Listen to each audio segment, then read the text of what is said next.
A very warm welcome all of you. I hope you are doing well. My name is Nadeem. So today we will discuss about acts and policies related to women. जितने भी act और policies हैं, जितने भी बने हैं अब तक, उन सबको हम डिस्कस करेंगे इस एक ही वीडियो में, ताकि आपका जो है रिवीजन में भी इजी हो जाए और आप अच्छी तरीके से एक जगह पर उस नोट्स को कैरी कर सकें।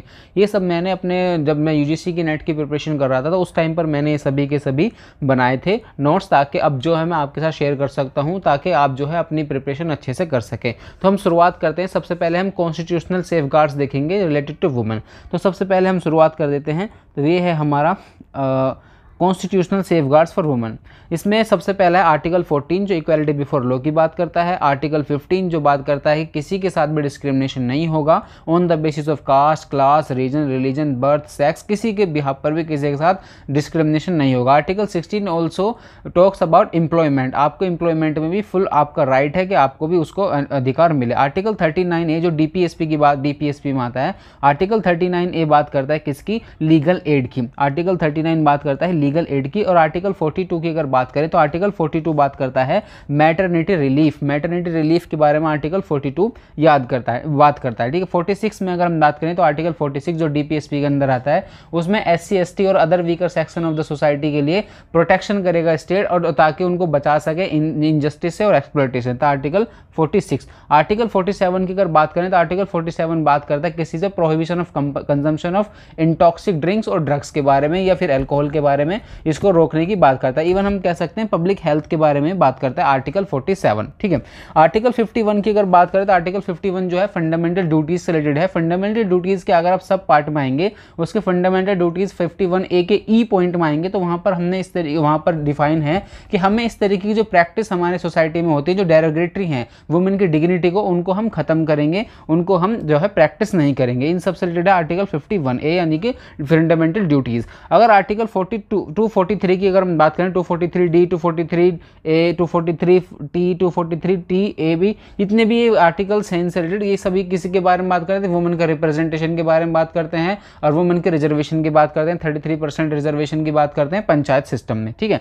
नेक्स्ट अगर हम बात करें जो अदर लेजिस्लेशंस बने हैं वुमेन से रिलेटेड, वो हैं अगर हम चाइल्ड मैरिज रेजिस्टेंस एक्ट 1929। इस तरीके से आपसे क्वेश्चन पूछा जा सकता है। इसमें आपसे सिर्फ एक क्वेश्चन ये पूछा जाएगा ये एक्ट कब पास हुआ? तो 1929 याद रखना, 1929 में ये एक्ट जो है पास हुआ था, हमारी आज़ादी से पहले। उसके बाद है फैक्ट्री एक्ट 1948। अब फैक्ट्री एक्ट में आपको थोड़ा कंफ्यूजन होगा, फैक्ट्री एक्ट वुमेन से रिलेटेड में क्यों आ रहा है? ये इसलिए आ रहा है ताकि फैक्ट्री प्रेमाइसेस में जो भी वुमेन काम करती है उनके लिए जो स्पेशल प्रोविजन जो प्रोवाइड कराए जा सके, या उनके साथ equal pay for equal work हो सके, इसलिए जो है फैक्ट्रीज एक्ट 1948 की इसमें बात है। उसके बाद है एम्प्लॉयमेंट स्टेट इंश्योरेंस एक्ट 1948, ये भी 1948 का है। ठीक है। नेक्स्ट है प्लांटेशन लेबर एक्ट 1951। फिर उसके बाद है स्पेशल मैरिज एक्ट 1955। ये 55 भी है, 54 भी कहीं का मेंशन है, लेकिन 55 है मेजरली। स्पेशल मैरिज एक्ट 1955, इसको हमेशा याद रखें, इससे क्वेश्चन बन सकता है आपसे। डोरी प्रोहिबिशन एक्ट के बारे में क्वेश्चन बन सकता है 1961। अगर maternity benefit relief benefit act की बात करें तो वो है हमारा 1961।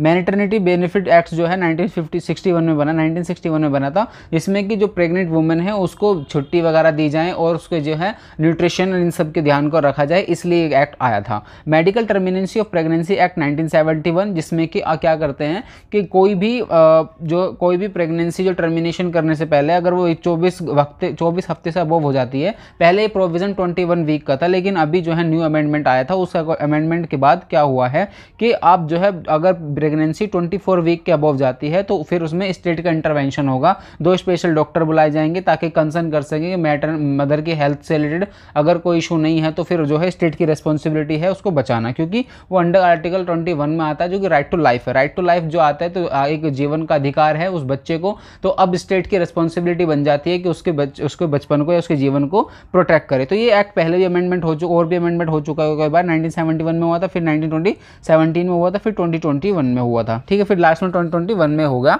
ये अमेंडमेंट। अब जो है अब 21 से 24 ज़्यादा वीक की जो प्रेगनेंसी है उसको टर्मिनेशन नहीं कर पाएंगे, लेकिन पहले ये 21 से अबव जाती तो आप स्टेट का इंटरवेंशन होता, लेकिन अब 24 से अबव में ही स्टेट का इंटरवेंशन इसमें होगा। ठीक है। अब बात करते हैं किसकी? अब बात करते हैं amendment to the criminal laws. Criminal laws जितने भी हैं उनसे बात करते हैं रिलेटेड। आईपीसी, सीआरपीसी और एविडेंस एक्ट जो आता है 1871 का है। एविडेंस एक्ट जो है हमारा किसका है, 1871 का है, लेकिन आईपीसी 160 का है, सीआरपीसी 171 का है। लेकिन सीआरपीसी में अमेंडमेंट होने के बाद ये 1984 में 83 में दोबारा से अमेंडमेंट किया गया था। इसमें एक है चाइल्ड मैरिज रिस्ट्रेंट एक्ट 1976। इसमें क्या किया था, इसमें एज को डिफाइन किया था कि अगर लड़की है तो लड़की की एज डिफाइन की थी 18 और लड़का है तो उसकी एज डिफाइन की थी 21, कि लड़की की शादी के लिए एज 18 होनी चाहिए, लड़के की 21 होनी चाहिए। ठीक है। Next is equal remuneration act 1976 जो बात करता है equal pay for equal work. ऐसा नहीं कि वुमेन से वर्क कराए तो आप उसको कम पे करेंगे, मैन ने वही सेम काम किया है, सेम टाइम में काम किया है तो आप उसको ज़्यादा पे करेंगे,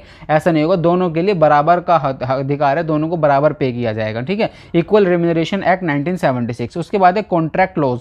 कॉन्ट्रैक्ट लॉज में आते हैं regulation and abolition act 1978। Family court जैसे क्वेश्चन बन सकता है। फैमिली कोर्ट जो पास हुआ था वो आया था 1984 में। फैमिली कोर्ट से क्वेश्चन बन सकता है, फैमिली कोर्ट में 1984 में आया था। फिर है कंज्यूमर प्रोटेक्शन एक्ट 1986।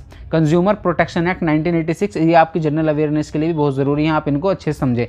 फिर है indecent representation of women act 1986। इस एक्ट के अंदर क्या है, इस एक्ट के अंदर ये है कि वुमेन को इस तरीके से हम पोर्ट्रे ना करें किसी भी पब्लिक फिगर पे, पब्लिक प्लेस पर या कहीं भी, जिससे कि वुमेन को इनडिसेंट रिप्रेजेंट किया जा रहा हो। यानी उसकी जो इज्जत है, जो उसका जो डिसेंसी है, उसको खत्म करके अपने कमर्शियल पर्पज के लिए, जैसे कोई एडवर्टीजमेंट के लिए या बुक के लिए या फिर पैम्फलेट्स वगैरह कुछ ऐसा यूज ना करना है जो कि वुमेन की इनडिसेंट वे में प्रेजेंट करता हो। तो ये एक्ट आया था indecent representation of women act 1986। उसके बाद है कमीशन ऑफ सती आया था 19 कमीशन आया था ये, लेकिन एक्ट आया था इसका 1829 में।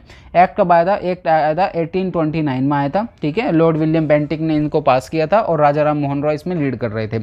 उसके बाद है प्रिवेंशन ऑफ एट्रोसिटीज़ एक्ट 1989। ये 1989 SC/ST से भी रिलेटेड है, जो मतलब SC/ST के खिलाफ जितने भी प्रताड़ना प्रजा होती हैं उनके खिलाफ, तो वो इस एक्ट के थ्रू जो है किसी के ऊपर भी केस दायर हो सकता है। प्रिवेंशन ऑफ एट्रोसिटीज़ एक्ट 1989, तो इसमें उन SC/ST मेल फीमेल दोनों ही इसमें काउंट होते हैं। ठीक है। लेकिन फीमेल जो है थोड़ा और वल्नरेबल है, तो इसलिए उनको भी इसमें डिफाइंड है। Prevention of atrocities act 1989। उसके बाद national commission for women act 1990 में आया था।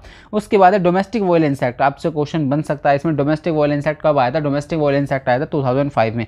2005 में और भी एक एक्ट आया था जिसको मनरेगा के नाम से भी जानते हैं आज की डेट में, जो कि एम्प्लॉयमेंट गारंटी एम्प्लॉयमेंट की बात करता है, तो वो भी 2005 में ही आया था। और राइट टू इंफॉर्मेशन की बात करें हम, RTI आपने नाम सुना होगा, RTI right to information act भी 2005 में ही आया था। उसके बाद sexual harassment of women at workplace, ये कब आया था, 2013 में ये वाला एक्ट जो है आया था। आई होप कि आपको समझ में आ रहा है, ये सब चीज़ें इजीली आपको समझ में आया है, और आप जो है इनको नोट्स बना के याद कर सकते हैं, और आपको उनको अपने पास रखेंगे तो आपके लिए ईजी रहेगा। ठीक है।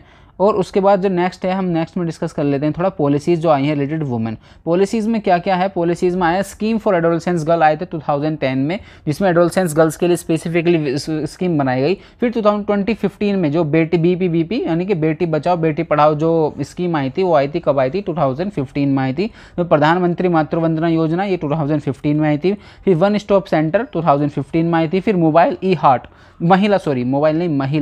महिला ई हार्ट 2016 में आई थी, आपसे क्वेश्चन ईयर पूछा जा सकता है। फिर उज्ज्वला स्कीम 2016 में आई थी, इसमें सिलेंडर डिस्ट्रीब्यूशन किए गए थे। फिर आए थे नेशनल न्यूट्रिशन मिशन 2017 में आई। फिर उसके बाद प्रधानमंत्री महिला शक्ति केंद्र ये आए थे आपके 2017 में। फिर वुमेन हेल्पलाइन 24/7 अवेलेबल है, जो कि 181 है, ये नंबर है उनका वुमेन हेल्पलाइन नंबर। फिर उसके बाद accelerated rural water supply programme आया था। तो ये सब रिलेटेड पॉलिसीज एंड एक्ट जो हमने डिस्कस किए हैं स्पेशली रिलेटेड टू वुमेन है। आई होप कि आपके लिए ये अच्छा रहेगा, बेनिफिशियल रहेगा जो मैंने आपसे डिस्कस किया है। और जो भी कुछ मुझे ऐसा मटेरियल मिलता रहेगा जो मैं आपको शेयर कर सकूँ, आपके एग्जामिनेशन के पॉइंट ऑफ व्यू से बहुत इंपॉर्टेंट है, तो मैं आपको जरूर शेयर करूँगा। आप भी इसका नोट्स बना के रखें या स्क्रीनशॉट ले लें, जैसा आपको बेहतर लगे। तो thank you so much for being here. Bye bye.